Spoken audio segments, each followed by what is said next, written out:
Welcome to the Bookish Hour with your hosts, Sarah E. Burr and J.C. Kenney.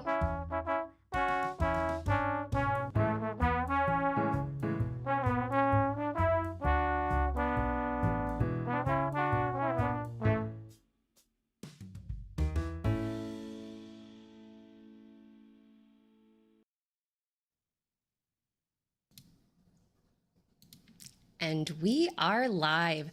Good evening, everyone. Welcome to the Bookish Hour. I am Sarah Burr, author of the new book blogger Mysteries, which Over My Dead blog just came out last week. Still very excited and feeling those post-release vibes.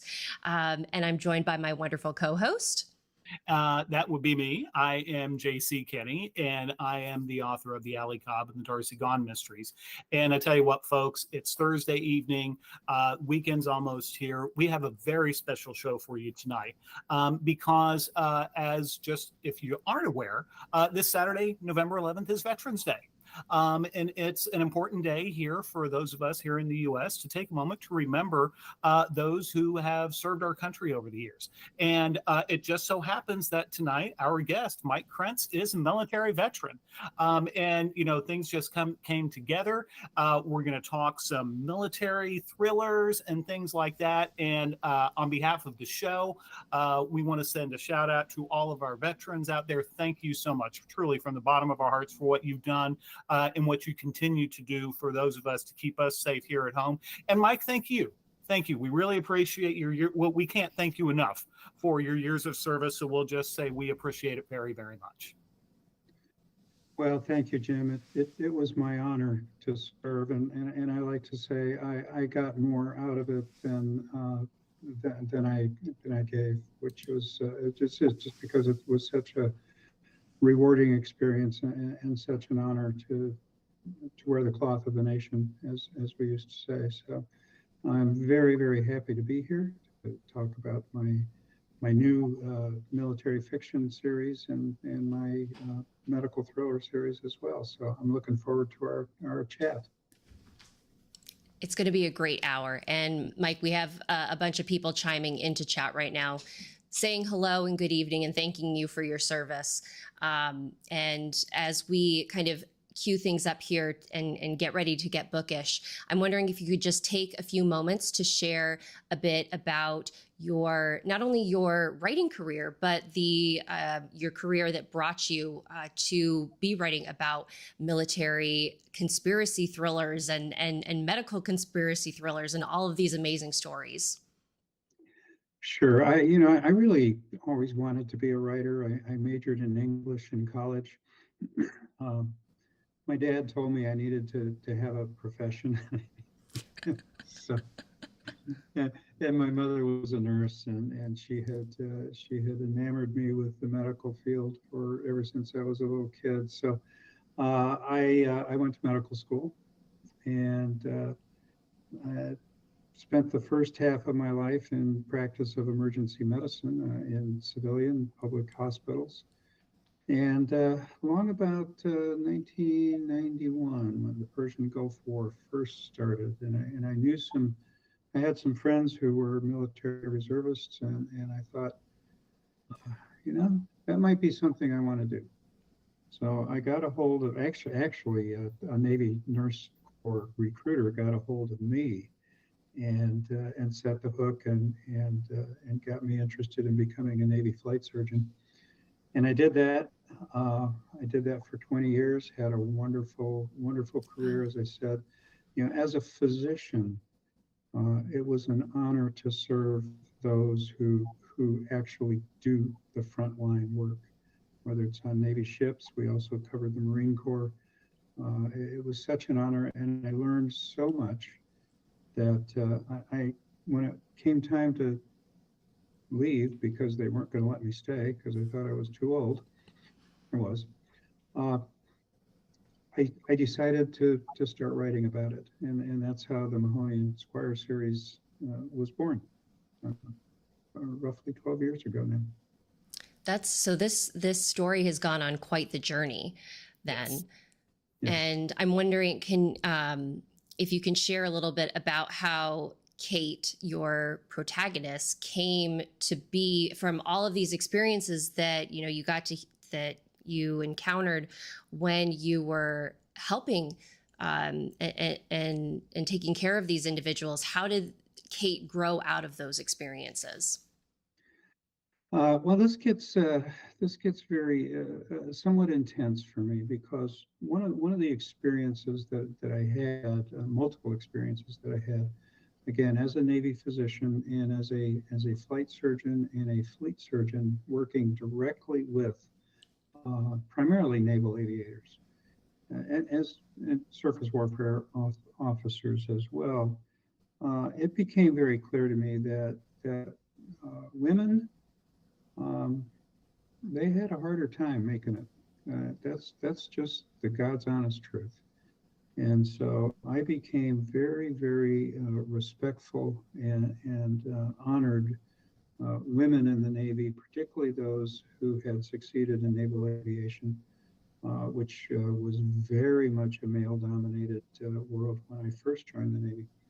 And I just had an incredible amount of respect for these wonderful human beings who not only accomplished the mission and epitomized the core values of honor, courage, and commitment, but they had family responsibilities, they had relationship responsibilities, and that's not to say that men don't. Of course we do, but we had a leg up in the military, and so a woman like Kate Mahoney, who is not based on any particular woman that I know, she's really a composite, has to fight the dual battles. She's in a very, very important, very stressful leadership position in the 7th Fleet, in an area of operations that includes the People's Republic of China, North Korea, several other potential adversaries and friends.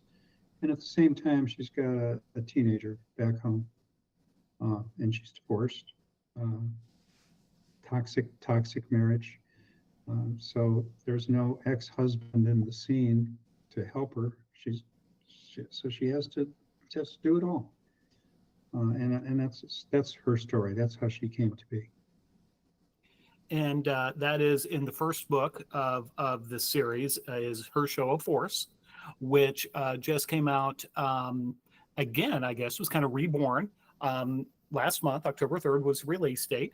Can you kind of tell us a little bit about the book in general? Kind of give us the elevator pitch, as it were. Well, sure. It actually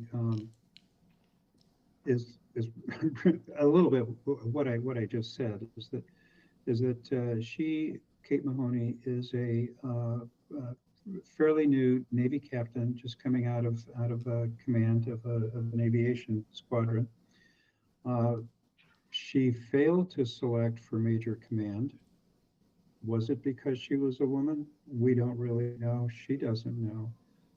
So she's taking this job as the director of operations for the 7th Fleet. Now, the 7th Fleet is responsible for the entire what's called forward deployed naval force throughout the Western Pacific, all the way from Russia to Australia and every place in between. And as I said, it's a very potentially contentious area of operations, because you've got the People's Republic of China, who is building a very, very strong Navy. You've got the North Korea situation, which is never going to be stable. And there's an event that happens, actually, that triggers a potential international incident. And she's in charge of figuring out the operations, but she's got a couple of bosses that don't really think this woman is going to be up to the task. So she not only has to solve the operational issues, she has to prove herself to these sexist leaders.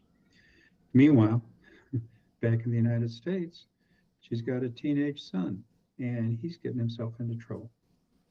So she's got to deal with that. The son is staying with her sister, who's also divorced, So she's got something going on in the Western Pacific and something going on in the Western United States, and it's all happening at the same time. And how does she deal with all that conflict and all those stressors? And that's pretty much the book. I think the title is really just like such a great title to capture all of the pressures that Kate is dealing with, yet we see her strength, we see her resolve, and her show of force. I think that is a beautiful title. Well, thank you. And that's I need to acknowledge my wife who came up with that title. But that's actually it's a term of art in the Navy. A show of force is literally if somebody like Kim Jong-un, for instance, is acting out. You bring all of your assets in theater and you park them on his doorstep and you say, you want to take us on, buddy? Okay, because this is our show of force. If you're gonna try to pull anything off, and Kate actually takes that same paradigm into her personal life to solve that conflict. Well, Kate's a total boss, and one of the things that I'd love to know is in reading her show of force, and I haven't finished it, but folks, you got to get it. You can thank me later. But it's one of those things that I know virtually nothing about the day-to-day workings of any of the military branches. We just see what we see on TV or read in the paper. And, right from the beginning, you so artfully give us all of this, what seems to me like a lot of detail about classifications in the different kinds of ships, not only ours, but the South Koreans and the North Koreans early on. Did you have to get permission from anybody, on the military end, or did you have to run your book by anybody in the military to make sure that, they were like, okay, that's fine. Everything in there is fine. No military secrets or anything like that. This is classified. Yeah. Well, I've always been a believer that it's easier to get forgiveness than permission. Okay. But I was also very careful not to include any classified material in there. One of the things that I really admired about some of my colleagues, especially the professional military folks, is how they could talk about classified material without divulging the material itself. And I adopted some of those terms, some of those different ways of referring to, say, North Korea through some sort of metaphor, for instance, that only somebody else in the business would get it. Okay. And I thought that was masterful use of language amongst my shipmates. But no, I didn't run it by anybody. And I haven't had any complaints either, so it must have worked out. All I know is that I'm reading this stuff. It's like, man, this is, I feel like I'm right there next to, the folks. And, I don't want to give too much away, but I felt bad that I was right next to, early in the story, the South Korean ship. And that's all I'm going to say. And Mike, we have within the chat right now, viewer Vicky is saying that they're adding your books to their to get list, and intrigues that your main character is a woman in the military. And thank you for doing so, for kind of showing the light on a woman's experience. Vicky is 22 years in the Air Force, retired, says had its joys and difficulties, and is very much looking forward to reading her show of force. So Vicky, thank you for joining us and for your service. And to JC's point about how vividly you write these scenes, Mike, in reading the praise for your books, you're always complimented on how much you're driving the action and how you're pushing, the scene forward with every single word that you're giving us. Can you, maybe from a craft point of view, can you talk about how is that something that comes naturally to you? Is that something that you learn to do? Is that something that the material naturally is giving to you? How does that voice get on the paper? So interestingly enough, her show of force started out as a script for a TV pilot. Oh, wow. Okay. Yes, a shipmate and I came up with this idea while we were on Liberty, uh, having dinner in Kota Kinabalu, Malaysia. And we said, yeah, wouldn't it be fun to write a TV script and a TV series about all the stuff that happens here? So the first version was exactly that. And then I decided through some mentorship and whatnot, that it really needed to be a novel. But I think I've taken that sort of cinematic approach to my writing, where I see the scene and I see the characters interact and I see the action. You'll find that it may be a little short on a lot of description of the setting. I do try to, at least put the reader in the setting, but it's all about the action and very much about the dialogue. I think I have like I said, a cinematic approach to it, and that's how I like to write. And how, if you don't mind me asking, that you spoke about your mentor working on the script and thus deciding that it needed to be a novel. What was that like aha moment or that light bulb moment that made you realize that, this story is going to be served better or more completely through a novel? The aha moment there was the novel. The format allows me to get inside the character's head and I do a lot of internal dialogue or monologue where I show what the character is thinking while he or she is acting. And if you're a really, really good script writer, you can show that, but I was never going to be that good at it, and so it's much easier and I think a more rounded experience for me to do it in a fiction novel sort of way. Plus, I can shift points of view. I do like to use several points of view in all my novels, which allows me to compare and contrast how different characters are seeing the same experience. And I tell you what, that's again going back to her show of force. You're switching back between the Pacific and California. Where Kate is one place and her son is so far away. As a reader, you immediately pick up on, without you really, as the author, you don't have to tell us, just with how you've written, you realize how much pressure Kate's under, because yes, she has this job. And it's one thing as a parent to say, okay, yes, I'm on the other side of the country, but I'll be able to be home and maybe for the weekend. But for somebody to be halfway across the world is such a different level of challenge. Can you talk a little bit about your motivations behind putting a parent-child relationship into the story? Well, that's a great question. It came naturally. I was deployed multiple times throughout my Navy career.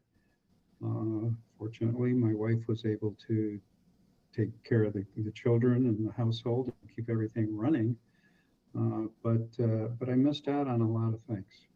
Missed out on major major milestones in my kids' lives.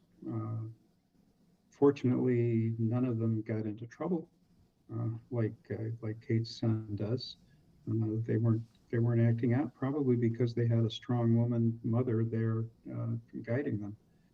So it just seemed like the natural conflict to put in front of this particular protagonist. And it could happen to men as well, but typically women are the caregivers and the child raisers, and to get into that operational tempo when there's conflict in the area, and it could become international in scope, and your world just ratchets down to like right here, and everything outside of it is just out of your consciousness. But you can't let your kids be totally out of view, and that was what I was trying to show. And it's almost like Patrick, who's the son, it's almost like he's demanding his mom's attention by doing what he does, which is totally understandable in a 14-year-old. And not only that, folks, just to mention that he's 14 years old and he's spent most, if not all of his life with his mom overseas, correct? That's, well, yes, or yeah, deployed or whatever, right? Yeah. Now, what about the locations that you're exploring in these here with how do you bring to life a country that you're maybe a reader may not be familiar with at all or know very little about? How do you decide and how do you begin to set the scene for folks when it comes to real places in the world? You know, because JC and I, we create these cozy little towns where everybody's, you know, in their bubble, but you're portraying the greater world. So how do you approach the scene creation and the setting creation when you are when you're writing Kate's story? One of the benefits of being assigned to the 7th Fleet as my final assignment in the Navy, and I got to do it for 3 years. The 7th Fleet basically has, this is oversimplifying, but it has 2 missions. One is to keep the peace and to prepare for war if it ever happens. The other is to do diplomacy, basically, to show the hand of friendship to our allies. So on the fleet flagship, the Blue Ridge, which I renamed the Shenandoah in the book, we went to all those places that I've mentioned, and we did interact with particularly the navies from all these various nations. So the scenes, the settings, those different places where it takes place, I've been to all of them, and so it was pretty easy to describe them. I was lucky to get to do all that. Thank you, taxpayers. Appreciate it. Well, and just a couple of, I tell you what, folks, thanks for all your great questions and comments here. Robin asked that Robin got here just a little bit late. So Mike, Robin was asking if you could tell us again when you served. Right. I was fortunate. I mean, I got to do this because I was a physician and they needed physicians. So it was a midlife thing. So I served from 1991 to 2012, almost exactly 20 years. And I had to get a couple of age waivers to do that. And I really probably would have continued, but they said, yeah, no, you got to give the young guys a chance too. So you're done. Well, and Robin also goes on to mention that she served 14 years in the Air Force medical supply, which allowed a close working environment with flight surgeons. And almost all of them were decent humans, more focused on their job than their ranks. So there you go. Shout out to all of you surgeons. Well, thank you. And you know, it's a special privilege as a physician or a nurse, or most especially the hospital corpsmen. God love those guys and gals. It's really a privilege to serve, and it's not without its risks. I can tell stories of people, medical folks who lost their lives in the line of duty, and it's a terribly sad thing, but it's what we sign up for, and we do make that commitment. And again, not to get too heavy, but the rest of us are in our, we owe you a debt of gratitude that we can't repay. So, again, thank you for that. I want to take a second and kind of shift gears a little bit, because we've mentioned them in passing a little bit, but you also have another 2-book series, Dr. ZACK WINSTON medical thrillers. Could you tell us a little bit about that? Sure.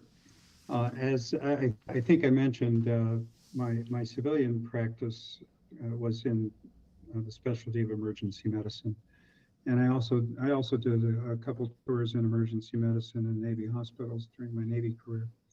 And I wanted to write medical stuff, medical thrillers, and so Dr. ZACK WINSTON is an emergency physician, former Navy doctor, who left the Navy under a significant cloud, and he was basically invited to leave the Navy.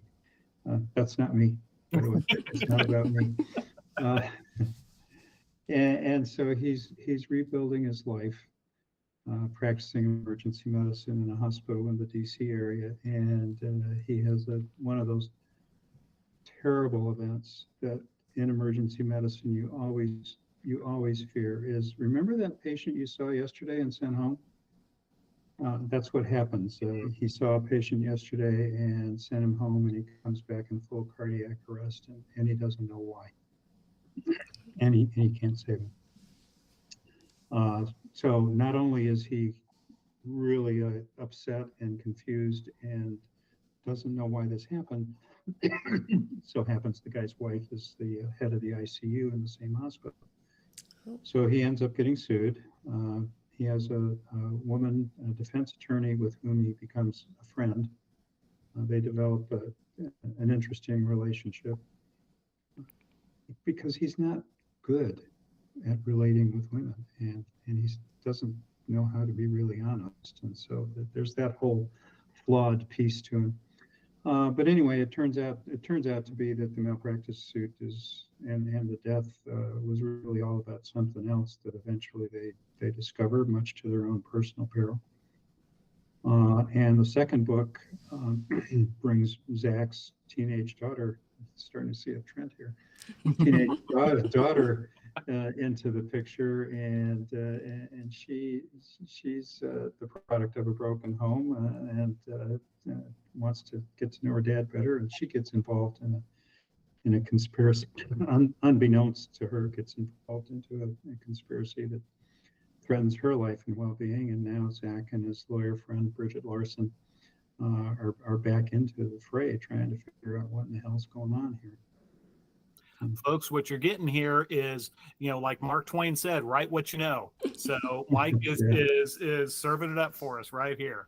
Well, it also sounds and to your point, Mike, where you said like, oh, you're noticing a trend, but the fact that you have a military thriller, and then the Dr. ZACK WINSTON series is I saw as labeled a medical conspiracy thriller, and two very different genres, but yet you're able to find those connections and threads of humanity between both of them and weave that into the story. So I would be very interested to know, because I don't know much about the medical suspense genre. And you're actually our first guest on the Bookish Hour to come share your work with us. And I would just like to know, from a writer standpoint, if someone was interested in writing a medical suspense thriller, or if they're like, oh, that sounds like something that I would enjoy, what are you delivering to your reader in the form of, for JC and I, we're doing our cozy mysteries. So we're giving folks a warm, welcoming town with a mystery underlying, but things don't ever get really grisly. But what does a medical thriller provide the reader? And if someone is interested in learning more about it, how would you recommend that they immerse themselves in the genre? Well, first of all, I think there's some actually some parallel between the world of the military fiction series that I've written, because most of it takes place on the Seventh Fleet flagship, which is a very, as I mentioned, closed and intense environment. And the emergency department of a hospital is very similar. The difference is you get to go home when your shift is over, but during those 8, 10, 12 hours, whatever it is that you're practicing there in the emergency department, you're seeing, for the most part, life reduced to its basics. Breathe, airway, breathing, circulation, mentation, and etc. So it's a very it can be a very consuming sort of world. So to answer your question, Sarah, I think that dive in, and read. You're certainly welcome to read my books. Robin Cook, of course, is the grandfather of the medical thriller series. In fact, he's got a new book coming out pretty soon now. Tess Gerritsen is another person who writes excellent medical thrillers. She is, in fact, a physician. And Patricia Cornwell is another one that I like to read. Kathy Reichs as well, who's a forensic anthropologist, has written many medical thrillers. So you just have to immerse yourself in it. As far as how you learn about it, Google is a great friend, but even better is Google Scholar, which I use a lot for my research. It's scientific peer-reviewed articles about various and sundry medical conditions. So I'll start out saying, well, I wonder how would you kill somebody and make it look like a heart attack? Well, Google Scholar, let's see what our possible poisons could be, and or I'll say, what if I could expose somebody to this or that substance? What would it look like? And again, I do the research, dig out the medical books, look at, like I said, the medical literature. There's a whole textbook of toxicology that I refer to. And the other thing that I look at a lot is forensics, not only medical forensics, but crime scene investigation and the like, because there's such a crossover. Yeah, I'm hearing a lot of kind of crossover from, what we're looking up in the mystery community of, how to kill somebody without necessarily being detected. And so it's always fun to see those connections. And with your writing and how you structure your writing session or how you approach the creation of a book, do you have a tried and true process? Have you done things differently with each of your books and you're still kind of figuring out what works? Are you somebody that outlines every last detail, or do you just sit down and see what happens? Well, to your previous point, Louise Penny, Inspector Gamache, there's a lot of medical forensics in those books, so there is definitely a crossover. To your point there, Sarah. To the process, let me start off by saying I really need more discipline in my process, because I tend to not have a routine. I did outline my first book, and then I didn't really follow the outline, and I thought, well, gee, that was a waste of time. So but it wasn't, because you go through the process, whether it's outlining or plotting or pantsing, as we like to call it, it's all a continuum of getting that story going in your head to the point where you can actually write it down. And I'm sure you probably have the same thing, whether you're a pantser or a plotter. it's a process, and I firmly believe that it's not a process you can hurry up. You can't flog yourself into writing 2,000 words a day. On the other hand, if you don't write any words, then you're procrastinating. So at some point in time, you just have to get down and start writing, because, and I wonder if you two have had this experience. You don't really know where the scene's going to go. You don't really know where the chapter's going to go. And you start writing and the characters tell you. Well, your comment about the writing the outline and then not following it, I have never felt anything more in my writing soul than that comment. Because yeah, like you can get to a moment where, you know, it's one sentence in the outline that it's like, character A does this. And I'm looking at saying, okay, they do this. And what does that mean? What is the outcome? Why do they do that? What do they want to get out of it? And yet once you get into that scene, you're kind of taken by your character in the direction that they want to go. And often it's away from the outline. Yes, that's very true. That's very true. Yeah, I know I've run into the same thing. I'm a big believer. For me, as a whodunit author, I need an outline, because for just the way my brain works, is that I write in a very linear fashion. So once I've got my story nugget, it's like, okay, somebody did a bad thing, and then I've got to figure out all the other stuff. And I know the good guys are going to prevail in the end, but how do I get there? So for me, it's all, I put together an outline and then I have to follow it. And yes, though I have had times, with my concert hall hit book, I remember, complaining to Sarah that, oh my God, I just realized, halfway through, the person who I thought was going to be the murderer is not going to be the murderer now.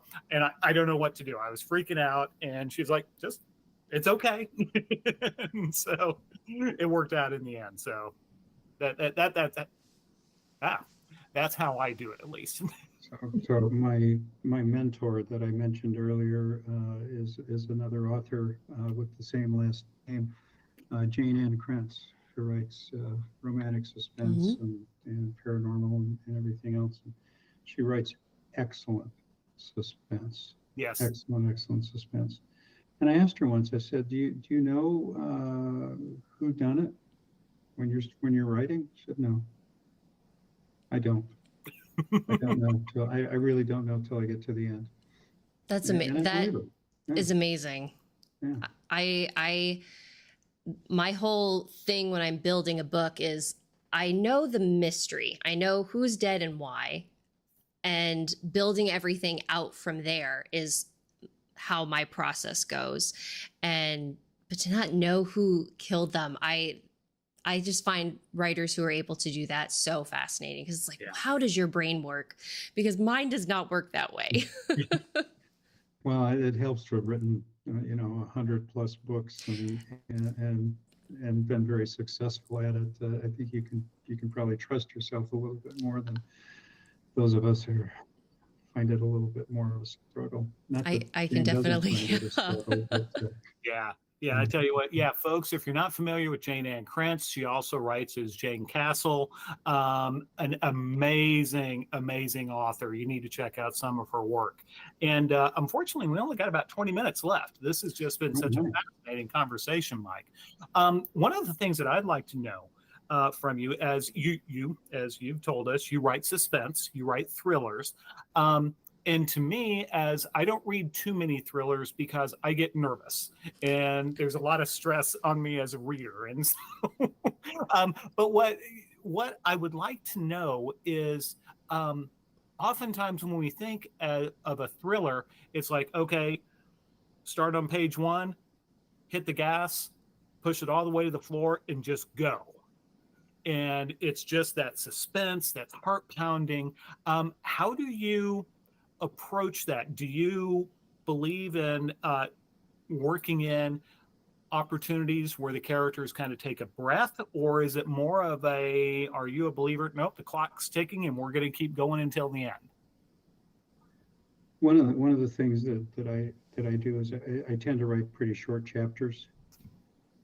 So that helps keep the pace going. And I do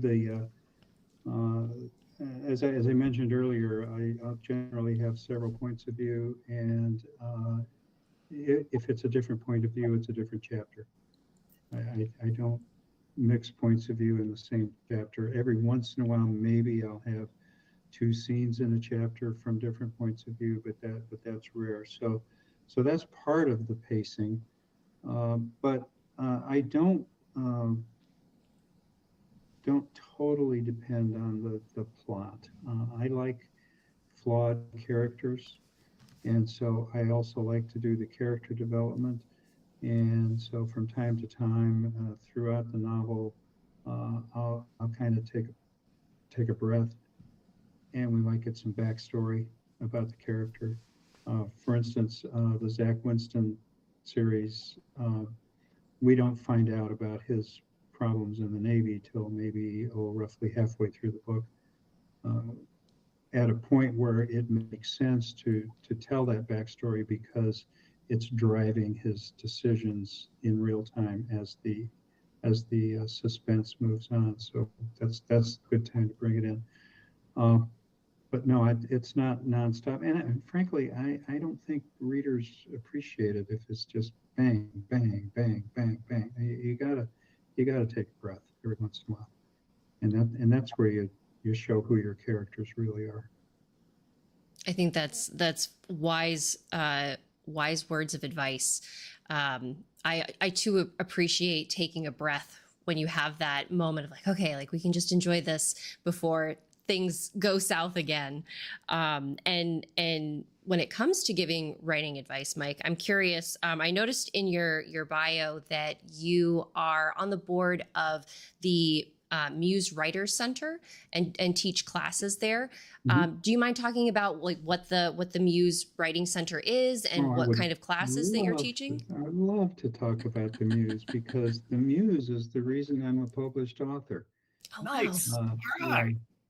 Yeah, the Muse Writer Center has been in existence for, at least 10 years here in Norfolk, Virginia. And it was founded by one guy, and it's become, right now it's become a center for focusing on the literary arts here in the region. But one of the very positive effects of COVID was having to go virtual. And in going virtual, it became open to the world.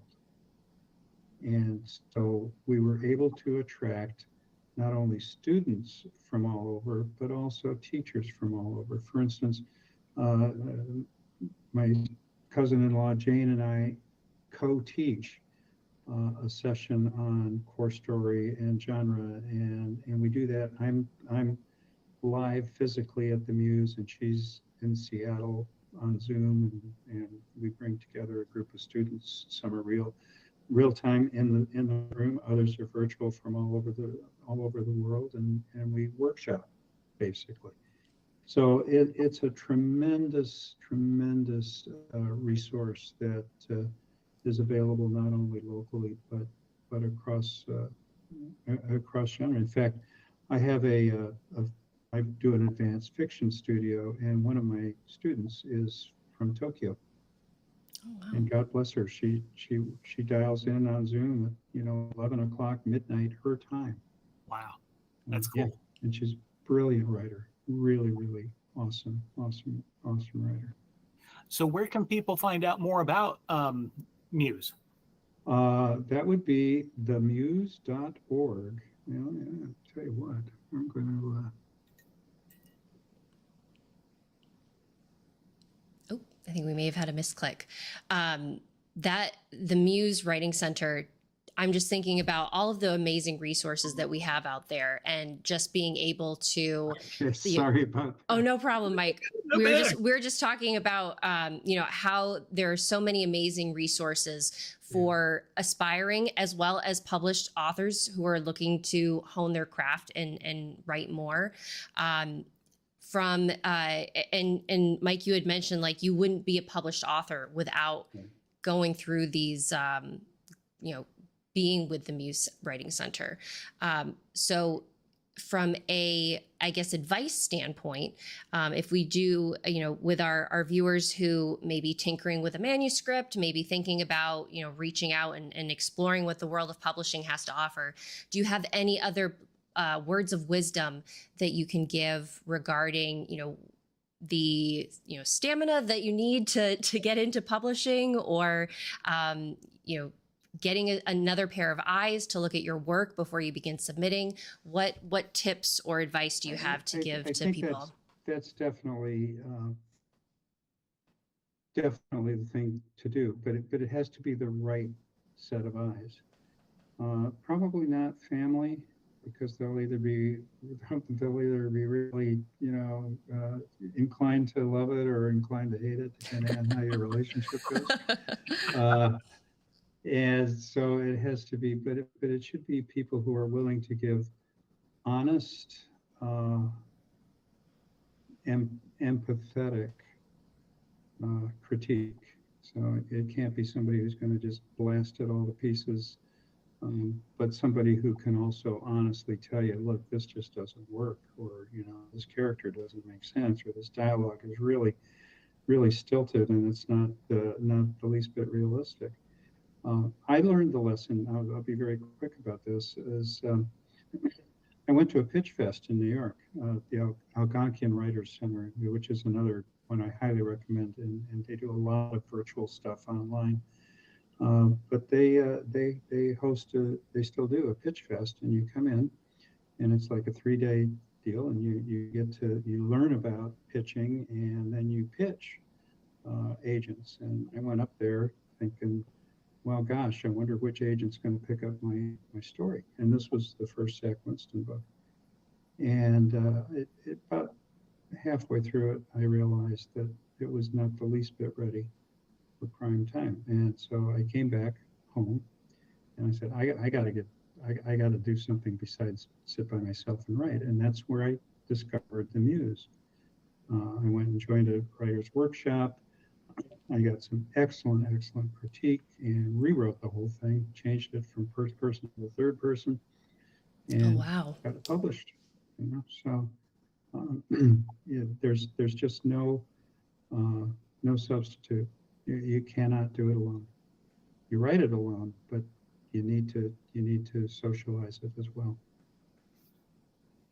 Great advice there, folks. And Sarah and I, I can't tell people enough how much I rely on Sarah, as an example of how much she helps me.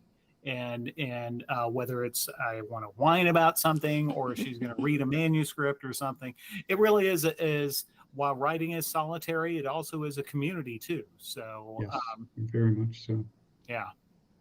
Very much so. When I had my first critique outside of the people that I was comfortable with seeing my work, I went through the Word document, and every single comment that was listed, for some reason in my head, I just automatically had it in this like very mean, purposefully tearing you down voice. And I got to the end, it's like, why did I read it that way? Because none of it was really said, or all the feedback that I was getting was completely valid.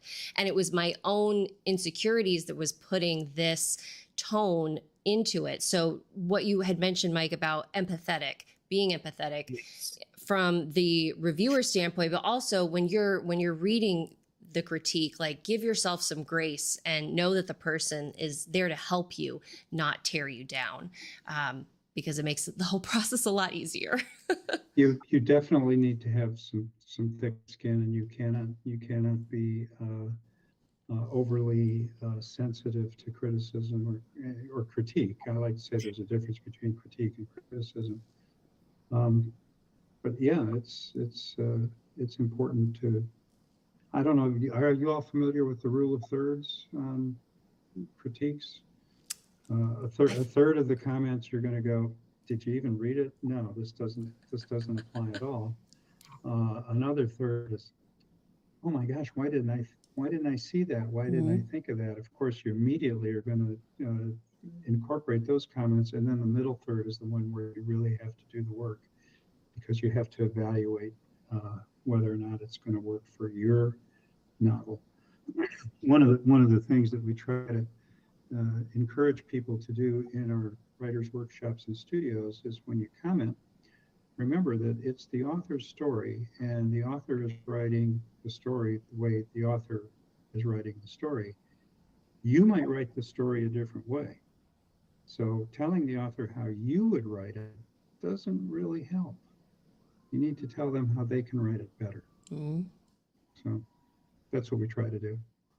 This is some valuable advice you're all getting, folks, tonight. Those of you who are watching live, and then those of you who are going to catch this later online, you're getting a lot of free gold here from Mike. So, it's, you're all lucking in. And by the same token, though, I hate to be the bad guy, because we're almost out of time.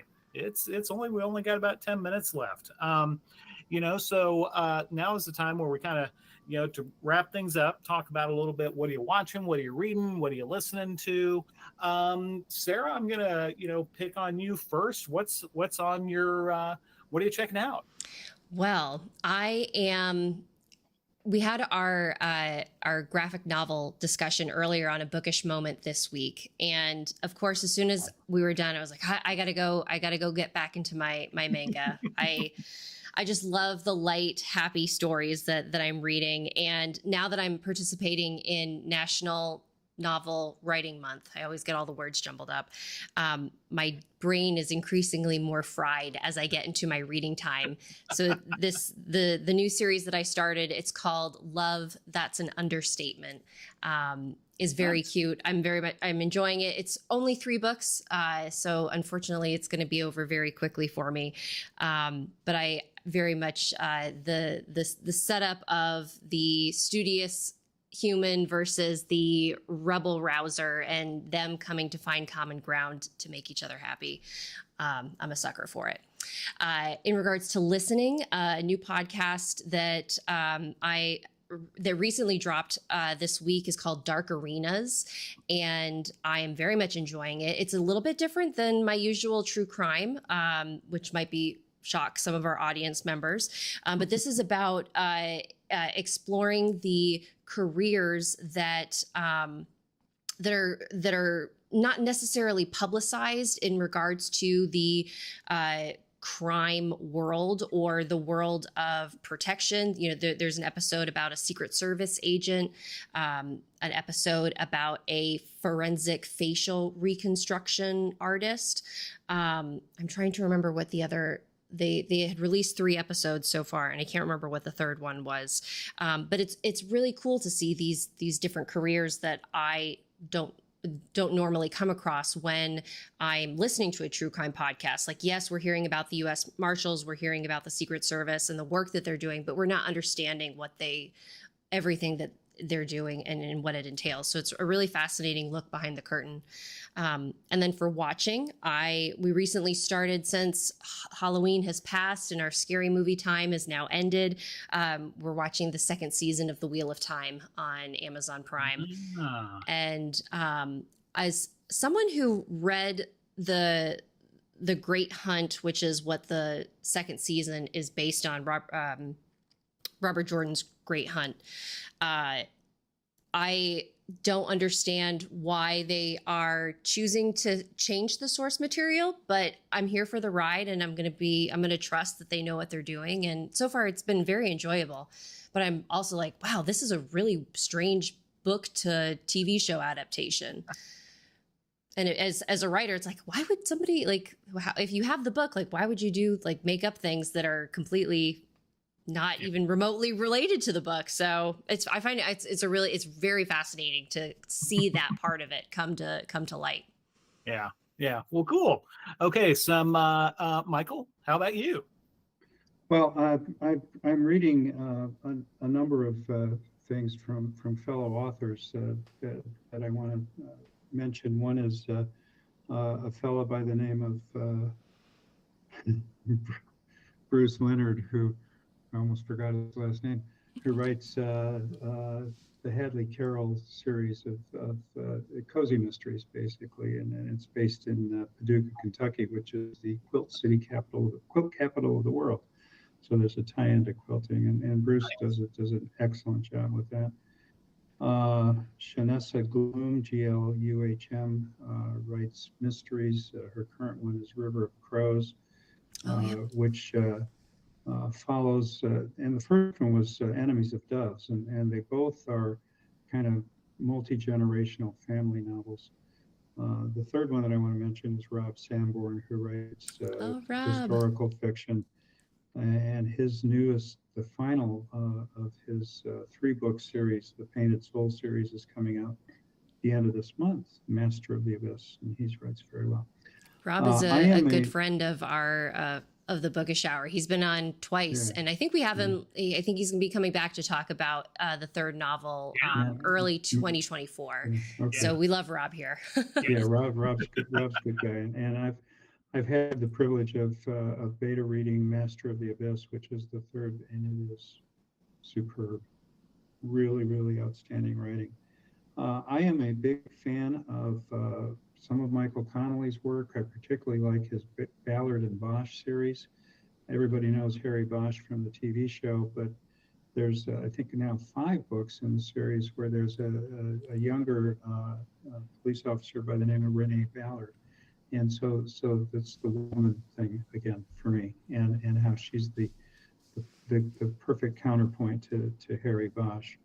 And David Baldacci's also got a female FBI agent. I can't for the life of me remember her name off the top of my head, but it's very good. So that's what I'm reading. We're we're watching Better Call Saul. Oh, yep. The final season, and I've decided that if they ever make the ZACK WINSTON series into a TV show, that Rhea Seehorn is going to play Bridget Larson, the lawyer, because she would be perfect for it. She's amazing. She really is. Yeah. So that's what I'm doing. Well, cool. Well, thanks. Excellent. Just real quick here, just a couple of things. As far as what I'm reading, I want to send a shout out to, again, Sarah's Over My Dead blog. I read it. I really, really, really enjoyed it. So much fun. I want to go to visit the Copper Pot and all these other cool places in the coast of Massachusetts. I'm also reading Razor Girl by Carl Hyacin. Because I just, Elmore Leonard, Carl Hyacin, those are 2 writers that have greatly influenced my writing in recent years. And it's so much fun, and just Carl's stories are so over the top, laugh out loud funny, and just so intricate and amazing. I just love them. As far as what I'm listening to a podcast recommended by a guest recently, She Done It, SHEDUNNIT. It is a look at the golden age of fiction, talking about the female authors. And so it's really interesting, kind of taking a deep dive into that period of our history as mystery authors. And I also want to send a quick mention as far as what I've been watching. Took a trip in the Wayback Machine. I decided to try something different. Mission Impossible, the TV series, all the way back to 1966, and it's been fun. It's been a lot of fun. So that's what I've been doing. I went through a summer, JC, where I for some reason we just kept getting DVDs of all of like classic TV shows in the 60s. And one of them was Get Smart, and just watching all of the original Get Smarts and being like, what is this? But also very much enjoying it. And Get Smart. And The Love Boat. The Love Boat, for some reason, that's iconic TV for me. Yes, it is.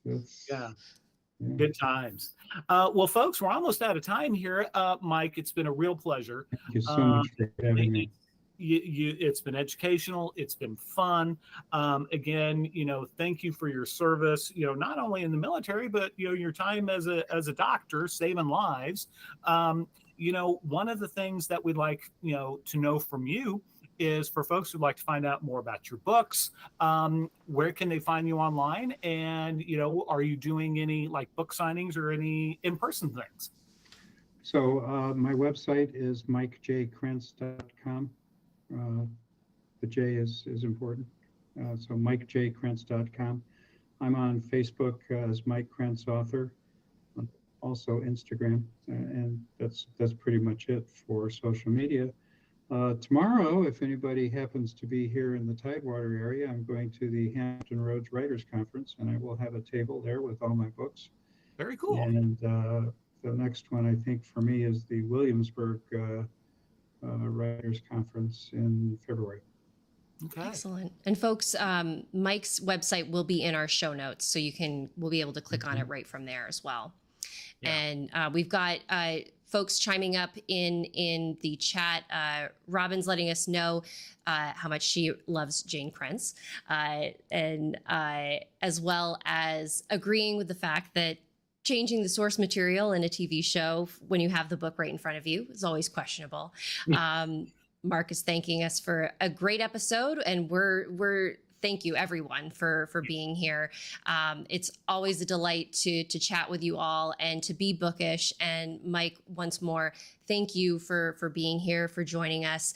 And we look forward to seeing what is next for Kate, for Dr. Winston, and everything, all of your writing endeavors. So again, thank you very much for being here. Thank you. And for our viewers, we will be back with another new episode at the end of November. Because of the Thanksgiving holiday, we are skipping a week. We're going to be joined by Christina Romerol talking about A Nutcracker Nightmare, nice. Which is going to be perfect for queuing us up into the holiday season. So until then, everybody, stay bookish. Have a good one. Thanks. Thank you. Bye-bye.